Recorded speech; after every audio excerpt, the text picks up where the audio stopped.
Hello everyone and welcome to the Manufacturer Series where we are at Laguna Seca and we are in the Audi TT.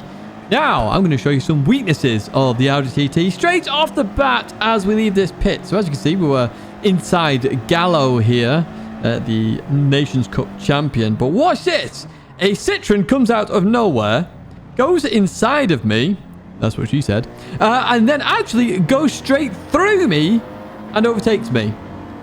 That's how weak this car actually is. It gets overtaken in the pit lane when you're not even controlling it. But even so, we're going to go into a qualifying lap here, show you the best that I can really do, to be honest. We've got 2 races here in this video, and this is the best qualifying lap I could do. So down in towards turn 1 then.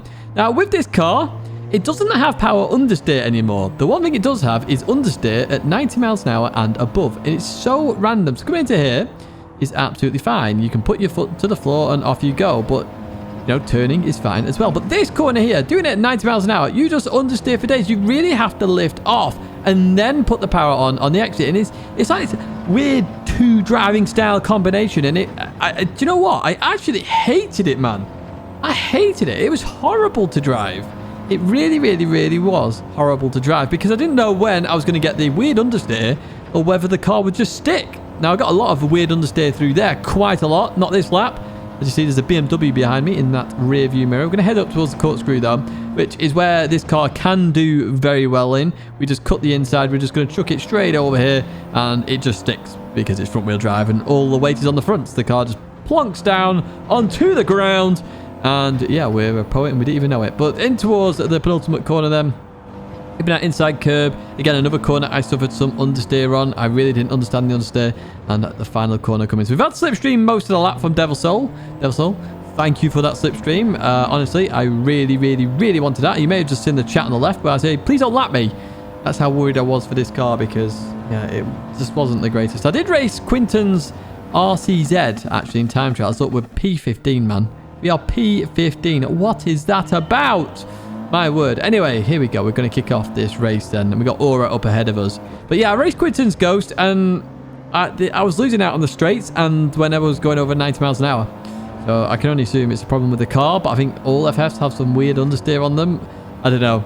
I've certainly made my mind up about my manufacturer in what I'm not choosing going into the next test season, because there's another test season coming up now. It is not the actual season as we head in towards turn 1 then. And look at that, we have Toyota near the back here. Koke Lopez there, a champion in himself, right near the back here. We're going to advance lap 4. That's how much action was in this race. We managed to skip most of the race so far, and we see a McLaren there getting a bit too much oversteer, maybe a tap on the rear, I'm not too sure.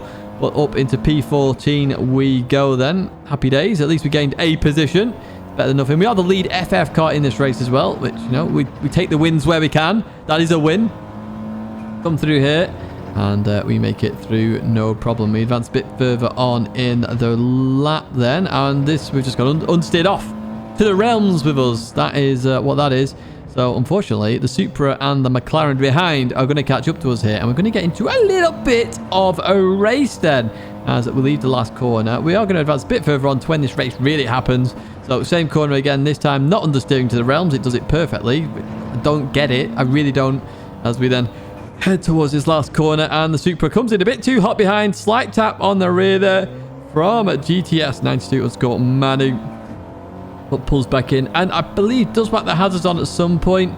I did notice, there we go, they're on now, so you know, we all make mistakes, it's all good. As we advance to this camera then, the Supra looking down the inside, not going to quite work. McLaren following the Supra around. It looks like we're going to stay where we are for now, just defending that inside line in that TCR livery. If you want to join TCR, please do. You know, it shows clean racing. We're a part of Lazarus as well, of course. That is my esports team. And I don't have a Lazarus livery at the moment, so I'm using my TCR one. Happy days. In towards the right-hander we go then. And it's going to be status quo for now, but we are going to advance back to the action as the Supra looking slightly there, but not going to get it job done. We're going to try and hold it on the inside apex here. Slow through there. Supra can't make any moves. Unfortunately, that's going to compromise their turn here. McLaren goes on the inside of the Supra, then heading towards this sharp left-hander, or the kink. But unfortunately, the kink kills the Supra. They're off to the realms there. So we're going to keep this position, but the McLaren wants it from us. So we're going defensive at the corkscrew, side by side into the corkscrew. Good bit of racing this, but we defend the inside. We're going to get this done and Straightforward, off we go. Now, McLaren is going to have a better run through these corners, of course, because it'll be much better at handling than the Audi TT. So I'm going to stick it right here. McLaren was looking there, but I stayed there, so I wasn't giving that up that easy. We just go a little bit deep there, heading towards the last corner now for the 6th time here in this race. And we're going to keep this position now. So as we leave that corner, what's going to happen behind? Well, the McLaren, unfortunately, gets a penalty. So that is going to be the end of that. And we are going to advance to the end of the race, where we finish in the position we always was, which was P14. Yeah, not the greatest race, but congrats to Rodriguez there. That's Manu Rodri. We've got Gallo in P2. The BOP is a bit all over the place. We'll talk about BOP in this second race. We just saw the PSNs there. So, second race then. And this is qualifying. This is how qualifying started. Stuck in the pit lane until those 5 people got booted off the race.